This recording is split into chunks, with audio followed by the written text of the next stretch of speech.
Bueno, hoy es un día muy especial. Hoy es un día muy histórico para el mundo cristiano, para los hijos de Es tu Dios. teléfono. Hoy es un día muy particular, muy especial para que podamos recordar, pero más que eso, podamos eh, renovar, renovar ese beneficio del cual nosotros hemos recibido y que muchos no lo han entendido y que muchos no lo viven.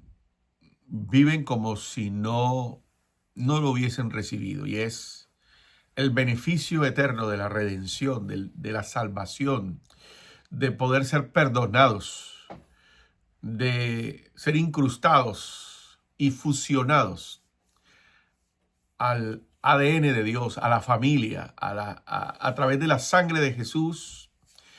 Fuimos injertados y ahora somos hijos de Dios. Más que adoptados, ahora estamos fusionados a Él, somos sus hijos. Y tenemos un lugar en su mesa, tenemos un lugar en su resorte, en su abrazo. Tenemos herencia con Él. Sí. Hoy es día para recordar nuestra identidad como hijos de Dios. Hoy es un día para recordar que ya no tengo nada que ver con la vida pasada. Que ya es tiempo de una buena vez vivir como Dios manda, como un hijo de Dios, y no como un mendigo, no como un esclavo, no como un jornalero, no como un extraño, sino como alguien cercano. Muchas personas, no sé si a usted le ha pasado, se ven las películas bíblicas que dan sobre todo para estos días. Y en especial las películas relacionadas con Jesús, con su ministerio, con su obra, con sus milagros, con sus enseñanzas, con su obra. Y que vemos que es una película donde finalmente a él, siendo tan bueno, es tan maltratado, tan sufrido, tan rechazado. Y finalmente terminan asesinándolo, ejecutándolo en un madero, en una cruz, entre delincuentes. Y multitudes de las personas que recibieron y experimentaron la bendición, el beneficio de su milagro, de su enseñanza, de su bendición, muchos de ellos también estaban aprobando que fuese ejecutado, que lo mataran, que lo crucificaran.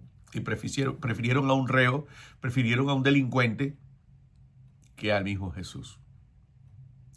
Entonces es una historia de esas que cuando uno va a ver una película en el cine o, o en las plataformas donde uno puede ver películas, series, pues toda película siempre el chacho, el protagonista, el bueno, debe ganar.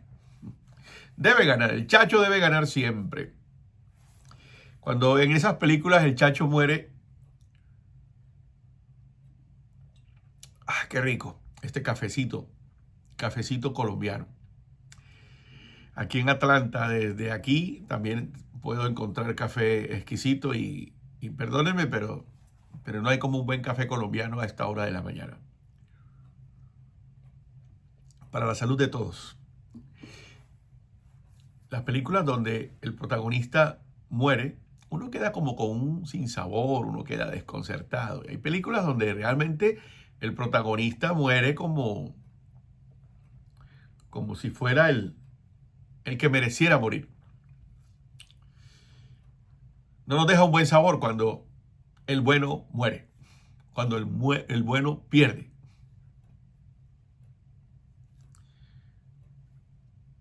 Y nosotros vemos en la historia de Jesús que Él muere en una cruz. Y lo castigan, lo lastiman, lo agreden,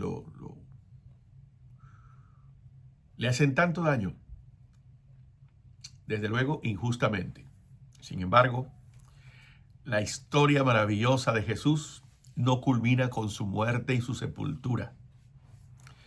La historia más contundente, la parte más contundente es cuando Él se levanta, se le escapa la muerte, la tumba, la sepultura no lo puede retener.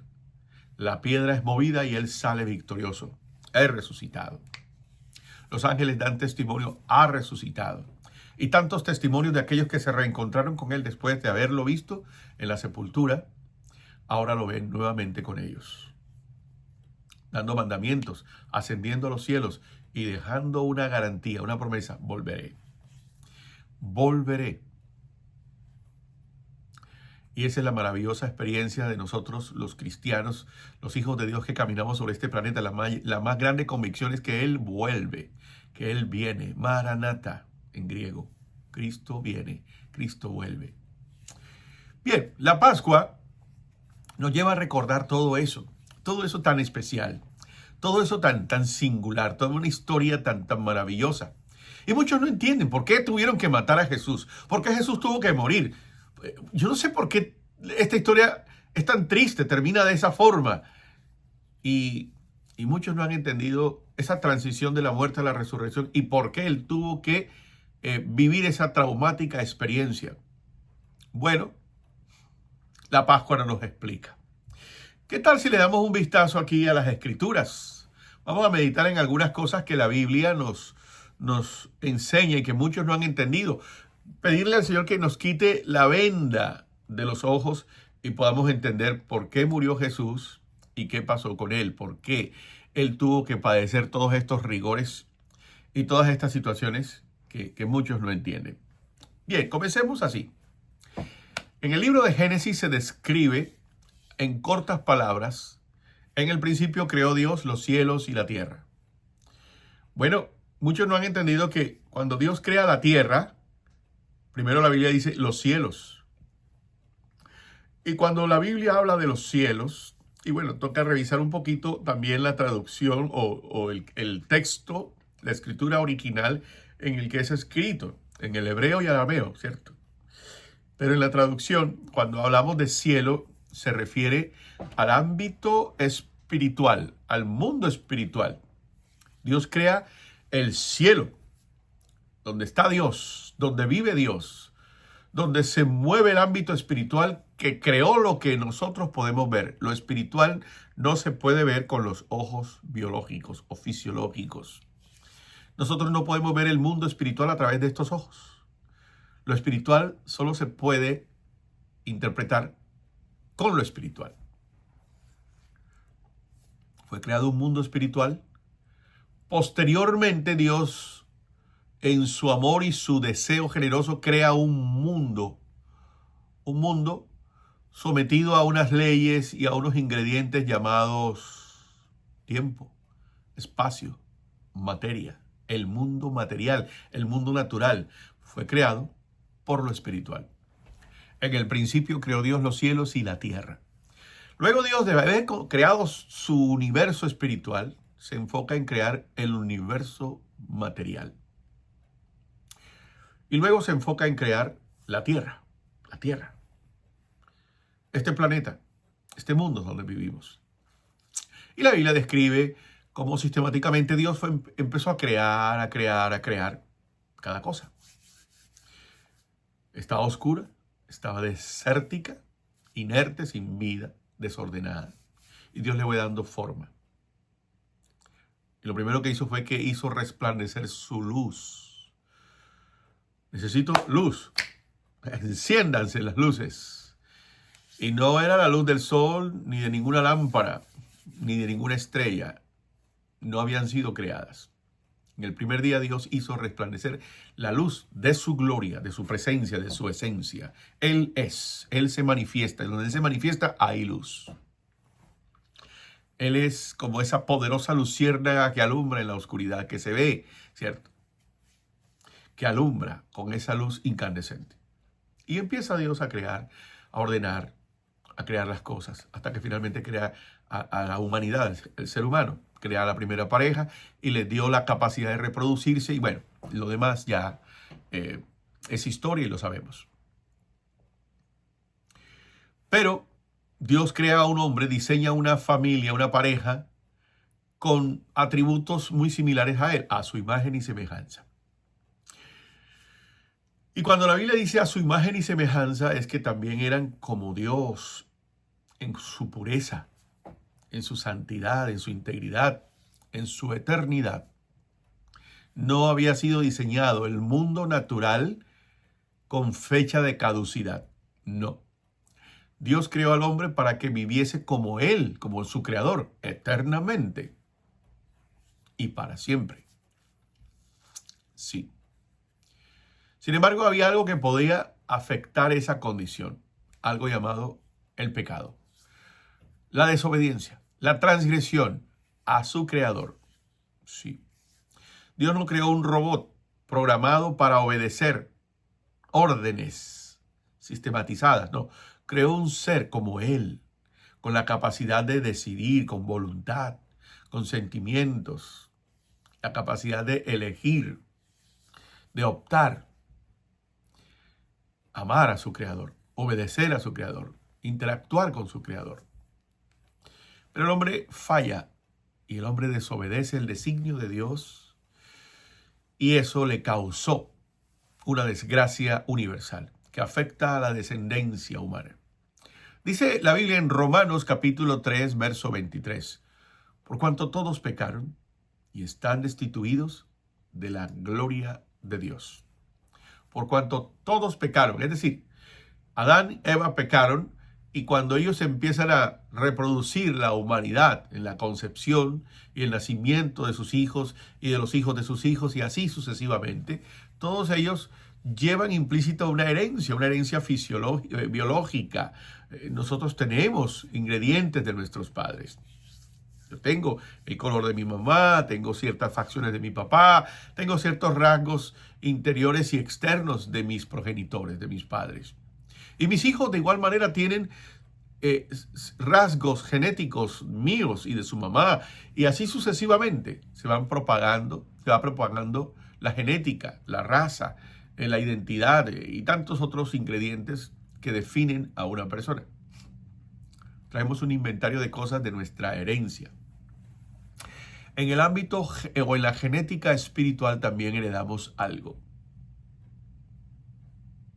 Y es el germen del pecado.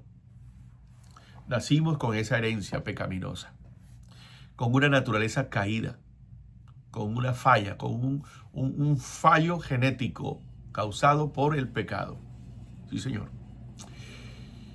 Y ese fallo, ese germen espiritual llamado pecado, dice Romanos, el apóstol Pablo también lo afirma en el capítulo 6, verso 23. Porque la paga, la recompensa, el resultado, la consecuencia del pecado es la muerte, la condenación, la separación eterna de Dios. Volvemos a una oscuridad sin Dios.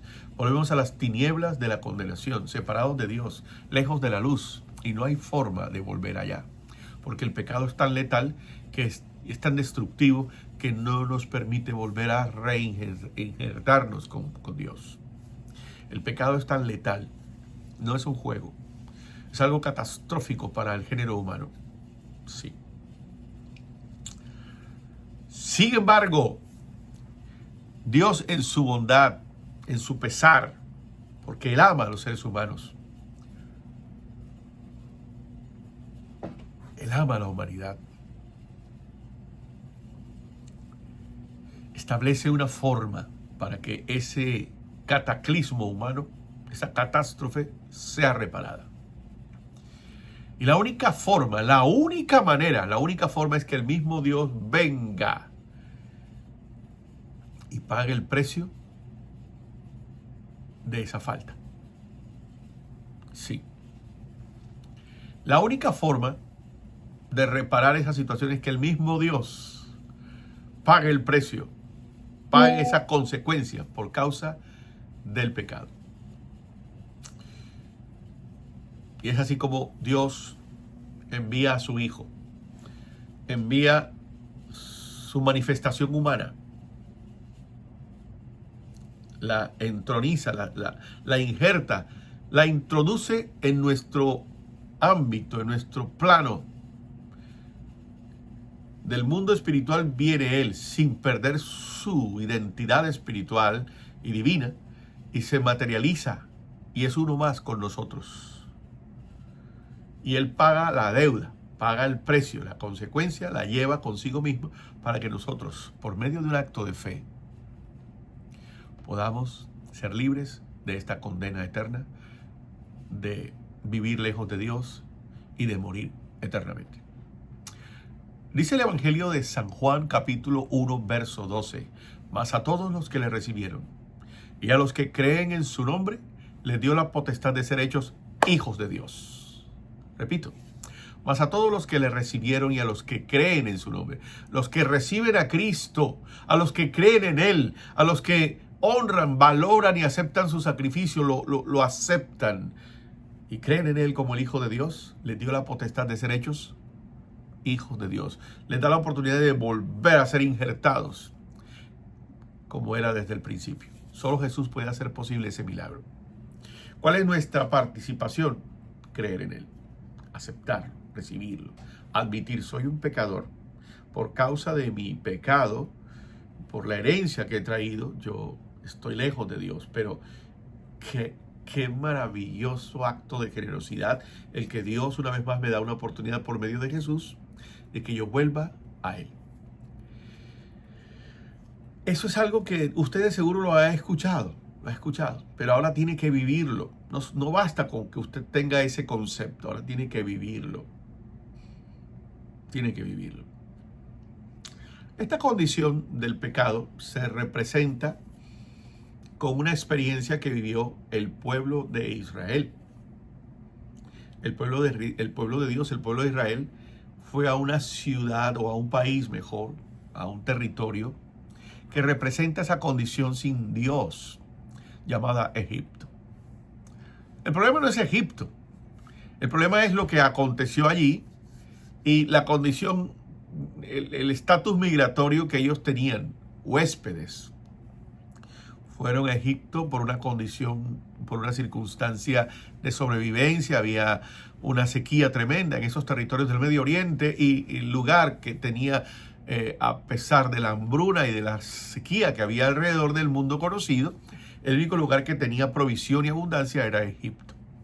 Además que Egipto tiene un poderoso río que Dios colocó ahí llamado el río Nilo, que siempre mantuvo fértiles esas tierras. Entonces siempre había alimento, había agua, y la base de la economía, del movimiento humano era el agua. El agua permitía que hayan cultivos, que se críen animales. El agua permite que haya vida, que haya dinámica. Y eso lo tenía Egipto. Y los hebreos fueron a parar allá. Allá estuvieron aproximadamente unos 30 años. Y luego hay una transición de gobierno. Así como los gobernantes caducan, terminan sus periodos, Egipto no fue la excepción. Había un rey, el gobernante llamado el faraón, había envejecido, murió y le hereda a su hijo. Y este hijo se levanta, siendo un monarca joven, nuevo, y él no entendía muchas cosas. Él lo que ve es, cuando ya él es el rey de Egipto, el faraón, él lo que ve es, aparte de su pueblo, los egipcios, ve otro pueblo que no tenía nada que ver con ellos. ¿Y esta gente quién es? ¿Y estos manes quiénes son? No, ellos son los hebreos. Y fue que José, esto, lo otro, tu papá, él escuchó una historia bastante compleja, los años de abundancia, los años de escasez, las 7 vacas gordas, las 7 vacas flacas. Bueno, él escuchó una historia y poca importancia tal vez le dio a ello. Y dijo, bueno, yo no sé, lo único que yo sé es que esa gente hasta son más fornidos, los veo más numerosos y los veo que crecen y se reproducen, y a mí me preocupa que esta gente en algún momento termine sometiendo el país y terminen adueñándose de nuestra tierra. Así que vamos a frenarlo, vamos a controlarlo y vamos a empezar a someterlos. Y allí cambia el estatus migratorio de los hebreos de ser huéspedes a convertirse en trabajadores y esclavos. Y ese proceso duró 400 años. 400 años de esclavitud, de sometimiento, de gravosa servidumbre. Y Dios se acuerda de su pueblo y Dios toma la decisión de sacarlos de esa condición de esclavitud. Por supuesto, cuando Dios les da el proyecto a ellos a través de un hombre llamado Moisés, el faraón se entera y Faraón no está dispuesto a soltar a sus trabajadores, a sus esclavos. No está dispuesto. Y aquí es una de las primeras enseñanzas que podemos sacar de lo que es el concepto Pascua. Y es que cada vez que usted decide cambiar, cada vez que usted decide dar un paso para salir de aquello que le somete, aquello que le encadena, aquello que lo consume, aquello que lo estanca, cuando usted decide cambiar, cuando usted quiere realmente salir de ese basurero de emociones o de circunstancias que lo tienen a usted frenado, estancado, cuando usted quiere cambiar, cuando usted quiere experimentar libertad, cuando usted quiere empezar a abrazar su propósito, ir por sus sueños, siempre vas a encontrar un faraón que se va a oponer. Ya no es el faraón de Egipto, pero hay otros faraones que se han levantado que te quieren impedir salir de una adicción, salir de una relación, como se dice modernamente, tóxica, de seguirle permitiendo a otros que pasen por encima de ti, que se burlen de ti, que consuman tus fuerzas, de hábitos que vamos adquiriendo en la esclavitud, resabios, mentalidad de no se puede, así moriré, así me voy a estancar. Hay un faraón que quiere seguir teniéndote anclado financieramente, estancado. Hay un faraón que quiere seguir llevándote o sometiéndote a una enfermedad, decía, a una adicción, a hábitos que te estancan, que te hunden, que te mantienen allí metido en un lodo de desgracia. Hay un faraón que no quiere que tú te liberes, que tú prosperes.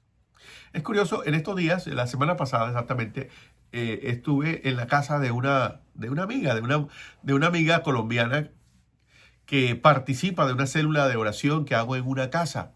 Nos reunimos, compartimos la Biblia, comemos, reímos y como somos paisanos, pues tenemos muchas cosas en común para celebrar, disfrutar, ver un partido de fútbol, hacer comida costeña. Bueno, es ese tipo de compañerismo tan agradable, pero en esencia nos reunimos para que oremos y para que meditemos en la palabra de Dios y podamos crecer en el conocimiento de Cristo. Es decir, es una reunión de amigos con propósito, con propósito. Ella llegó aquí como una migrante, se buscó un trabajito, empezó poco a poco, alguien le ayudó a irse conectando, a ir saliendo, a ir abriéndose paso en medio de la vida que tienen que vivir muchas personas que vienen como extranjeros, como migrantes a una nación como esta, aquí en los Estados Unidos. Ella trabajó en una casa de familia cuidando a unos niños. Es uno de los trabajos que muchas mujeres hacen aquí. Y es un trabajo digno, es un buen trabajo. Ella empezó a trabajar con ellos, ella halló gracia con sus amigos, con esos patrones. Y ya no solamente era una relación de trabajo, sino una relación afectuosa. Los niños empezaron a encariñarse con ella y ella estaba estudiando, capacitándose, perfeccionando su inglés, trabajando, en fin.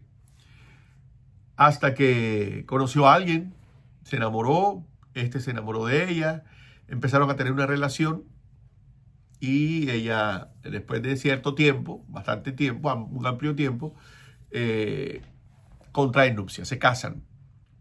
Entonces, por supuesto, ya ella no iba a vivir más con sus trabajadores, con su jefe, perdón, sino que se fue a vivir con su esposo. La vida empezó a subir a otros niveles, a cambiar, a transicionar en otros niveles. Ella consiguió otro trabajo, ya vivía con el respaldo de su marido y vivían pues en una casa rentada, un departamento. Ha pasado el tiempo. No mucho, pero ha pasado un tiempo importante. Y esta semana pasada fuimos a la inauguración de su casa. Casualmente coincidía con su cumpleaños y fuimos a ver su casa, la que adquirieron, compraron una casa. Una casota, una casa hermosísima, una casa fastuosa. Y de verdad, de todo corazón, como en mi caso y las personas que yo conozco que fuimos invitadas, claro que nos dio mucha alegría verle ese logro, ese alcance junto con su esposo y adquirieron su casa. Y la vida le ha cambiado, ha ido prosperando, ha ido subiendo en diferentes aspectos.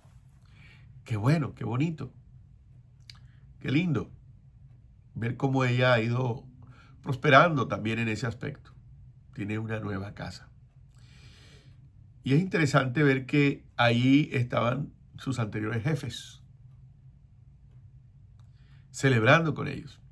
Y en algún momento me dijo la esposa del jefe de ella, del anterior, digo, wow, ella tiene una casa más grande que la nuestra, tiene una casa más linda que la nuestra. Qué bonito. Pero lo decía de todo corazón, se notaba la satisfacción de verle cómo Dios la ha bendecido. Y es así. Esa es la voluntad de Dios, que nosotros podamos ir ascendiendo, subiendo, prosperando. Faraón le preocupaba que este pueblo llegase a resurgir tanto que hasta terminarían adueñándose del país de ellos. Por celo, por una estrategia de seguridad, lo que fuera. Pero el faraón nunca va a querer que tú prosperes, que tú salgas adelante. Y la única persona que te puede ayudar a salir es Dios. Y Dios con mano fuerte desarraiga a ese pueblo, su pueblo, y los saca de la esclavitud y los lleva a un desierto, los procesa allí y luego los mete en la tierra prometida. Ese proceso de desarraigarlos, de sacarlos, fue un proceso fuerte, fue una guerra, fue una batalla espiritual y fue una batalla física. Fue una guerra, literalmente. Dios despliega unas plagas y golpea contundentemente a aquel que tenía oprimido a su pueblo. Y hay algo que históricamente el pueblo de Israel y nosotros, los hijos de Dios, los cristianos, recordaremos siempre. Y es que Dios, en su acto redentor, nos va ilustrando en algo que sucedería siglos después. Y es que había algo que iba contundentemente a golpear a su enemigo, y era la muerte de primogénitos. El primogénito es el que tiene la capacidad de seguir dándole continuidad a los designios de su antecesor. Los hijos. Los hijos pueden ser la desgracia para sus padres, la vergüenza, la deshonra, pero en la mayoría de los casos, los hijos también pueden continuar las obras y mejorar las obras de sus padres. Muchos hijos pueden dilapidar la herencia que reciben o pueden catapultarla. Pueden seguir honrando el buen nombre de donde ellos provienen. Soy un hijo, tengo un apellido y tengo que seguirlo honrando y seguirlo propagando a través de mi descendencia. Y Dios precisamente golpea a los primogénitos de Egipto a través de la muerte. Y la única forma de ser exonerados de la muerte era la sangre de un cordero inocente, sin mancha. Y la Pascua, finalmente, en toda esta ilustración, para que veamos un par de versículos más, interactuamos y oramos, es precisamente el testimonio de la muerte de un inocente, que por su muerte somos liberados. Somos librados de la muerte y somos facultados para salir de la esclavitud a la libertad. Y es la sangre. Bueno, literalmente dice la Biblia, por ejemplo, si le echamos un vistazo en Éxodo capítulo 12, me voy a permitir leerlo un momentito, apoyarnos en la Biblia, por supuesto. Éxodo, segundo libro de la Biblia. Éxodo capítulo 12. ¿Qué nos dice? Dice así. Éxodo 12, búsquenlo. Mientras tanto yo me tomo otro sorbito de este rico café. Muy bien. Bueno, hoy mi esposa no está con nosotros. Ella está en un retiro de damas allá en el Valle del Cauca. Está también en las cosas de Dios. Les manda saludos. Le extrañamos, pero ella está también trabajando en estos menesteres. Bien, capítulo 12. Dice, habló Jehová a Moisés y a Aarón en tierra de Egipto, diciendo, este mes os será principio de los meses para ustedes. Este será el primero de los meses del año. Es decir, que el año comenzaba, ¿cierto? El principal mes del año es este, la Pascua, la fiesta más importante, para el pueblo de Dios es esta. Dice, habla la congregación de los hijos de Israel diciendo, en el 10 de este mes, tómese cada uno un cordero según las familias de los padres. Un cordero por familia. Mas si la familia fuese tan pequeña que no baste para comer el cordero, entonces él y su vecino inmediato a su casa tomarán un cordero o según el número de las personas conforme al comer de cada hombre. Haréis la cuenta sobre el cordero. El animal será sin defecto, macho de 1 año. Lo tomaréis de las ovejas o de las cabras y lo guardaréis hasta el día 14 de este mes y lo inmolarás. Es decir, lo sacrificarás, lo matarás.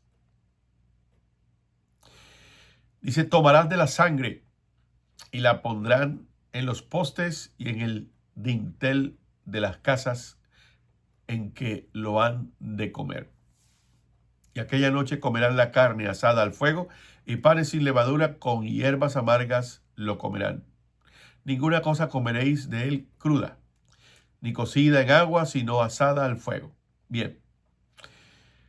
Dice el versículo 12 de Éxodo 12. Pues yo pasaré aquella noche por la tierra de Egipto y heriré a todo primogénito en la tierra de Egipto, así de los hombres como de las bestias, y ejecutaré mis juicios en todos los dioses de Egipto, yo Jehová. La sangre será por señal en las casas donde ustedes están, y veré la sangre y pasaré de ustedes, pasaré por alto. No habrá en ustedes plaga de mortandad cuando hiera la tierra de Egipto. Y este día os será en memoria y lo celebraréis como fiesta solemne para Jehová durante sus generaciones, por estatuto perpetuo lo celebrarán. Increíble. 7 días, dice más adelante, será esta celebración, la Pascua, la Semana Santa. Por eso se llama Semana Santa, Pesach en hebreo. Easter, dicen acá los angloparlantes. La Semana Mayor, la Pascua. Será un día memorable. Yo voy a herir al opresor. Mataré al primogénito de cada uno de las familias, tanto de animales como de personas. Solo yo pasaré por alto donde vea la señal de la sangre. ¿La sangre de quién? De ese cordero. De ese cordero que fue sacrificado y que fue disfrutado por la familia, y que su sangre marca, identifica sus casas. Josué decía, yo y mi casa serviremos a Jehová. Yo y mi casa me identifico con Dios. La sangre significa eso. Yo creo, mas a todos los que le recibieron y a los que creen en su nombre les dio potestad de ser hechos hijos de Dios. El Señor mataría a todos excepto a sus hijos. ¿Y cuáles son sus hijos? Los que se identifican con Él por medio de la sangre del Cordero. A Jesús se le llama el Cordero de Dios que quita el pecado del mundo. Él es el autor de la redención y de la salvación. Él es nuestra Pascua. Él es el que nos exime de la muerte. Él es el que trae salvación, que nos libra de ser condenados. Pero tengo que recibirlo y tengo que aceptarlo. Esa es la Pascua. Ahora, todavía tenemos faraones que insisten en llevarnos a la vida del Egipto. Todavía existen hábitos o patrones que nos identifican con la esclavitud. ¿De qué cosas tengo yo que ser librado? ¿Qué cosas tengo que dejar? Y sabe, la obra fue perfecta. Ahora depende de nosotros. ¿Qué tanto yo creo que eso ha sido una verdad en mi vida? ¿Qué tanto estás viviendo la Pascua? ¿Qué tanto eres consciente que necesitabas un redentor y que lo has tenido? Que ese redentor es Jesús, el Cordero de Dios. Todavía hay ciertas cosas de Egipto que permanecen en tu vida. Todavía insistes en volver al pasado, a seguir aferrado a cosas del pasado y no a vivir una vida de victoria y de libertad. Querida familia, es tiempo de que experimentemos esa Pascua, de identificarnos con la sangre del Señor. No tengo nada que ver con el pasado. Con Cristo he sido resucitado, he sido libertado. Soy del linaje de Abraham y el pecado no tiene nada que ver conmigo. Por causa de Cristo, en la Pascua, donde Él fue izado en una cruz como el Cordero de Dios y su sangre no solo cubre mi pecado, sino que lo borra por completo. Es hora de vivir como un resucitado, como un liberto, como alguien que salió del Egipto. Es hora de dejar hábitos, costumbres, resabios. Es hora de cortar con ellos y vivir una vida de libertad y experimentar una verdadera Pascua. En todos estos días estaré enviándoles contenidos para seguir detallando más aspectos relacionados con lo que significa la obra redentora, la obra de la Pascua. No digamos más en tradiciones. Es bonita, las tradiciones son bonitas. En algunos lugares se come una comida especial, se come la fanesca en el Ecuador, se comen ciertos dulces, ciertos pastelitos, ciertas cosas.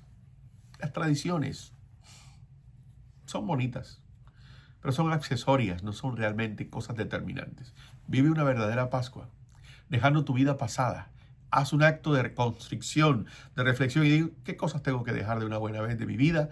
Y empezar a vivir una vida nueva, victoriosa, como alguien que ha sido liberto y que ya no tiene nada que ver con la esclavitud, con Egipto. No tiene nada que ver conmigo.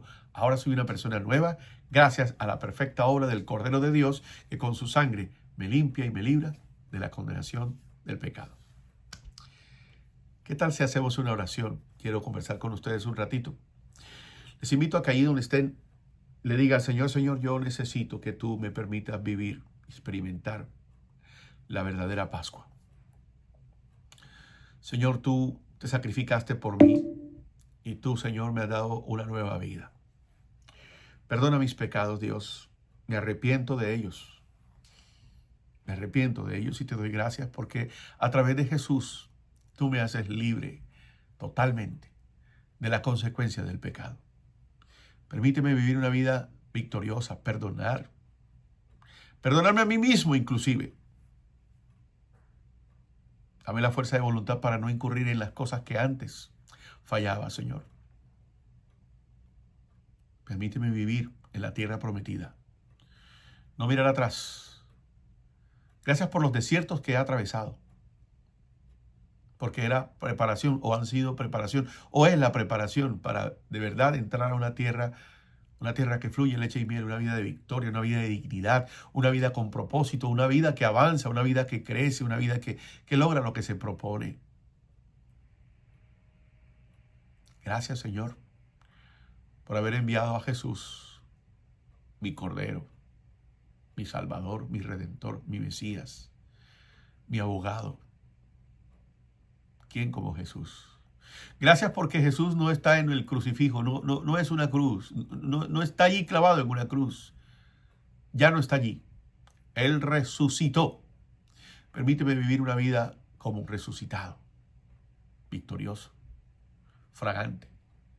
No seguir con el mal olor de la putrefacción, de la descomposición de algo que ha muerto. Ahora vivo, por lo tanto estoy regenerado. Y empiezo a llamar las cosas que no son como si fueran y empiezo a vivir una vida renovada y una vida de victoria. Gracias por todos los que oran conmigo, Señor. Permite que ellos experimenten su verdadera Pascua. Te lo pedimos en el nombre de Jesús. Amén.